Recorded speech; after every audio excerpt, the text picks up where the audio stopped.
মানুষ তার জীবনের ভুলগুলো তখনই বুঝতে পারে যখন একটা ভুলের কারণে তার জীবন থেকে অনেক বড় কিছু হারিয়ে যায়।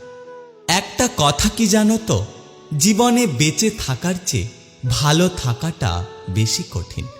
ইচ্ছে করলেই মানুষ বেঁচে থাকতে পারে, কিন্তু ইচ্ছে করলে কেউ কখনো ভালো থাকতে পারে না।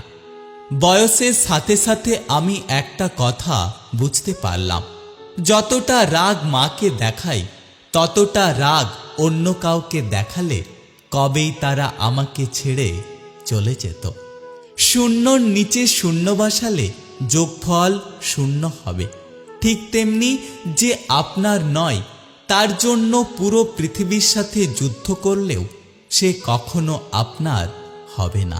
আজকাল কথা কম বলতেই ভালো লাগে, কারণ আমি একটা কথা জানি যে কথা বোঝার মতো মানুষের সংখ্যা এখনকার দিনে অনেক কম, আর আঘাত করার মতো মানুষের সংখ্যা অনেক বেশি। জল যেমন ঠান্ডা হতে হতে একসময় বরফ হয়ে যায়, ঠিক তেমনি একটা মন কষ্ট পেতে পেতে একটা সময় পর পাথর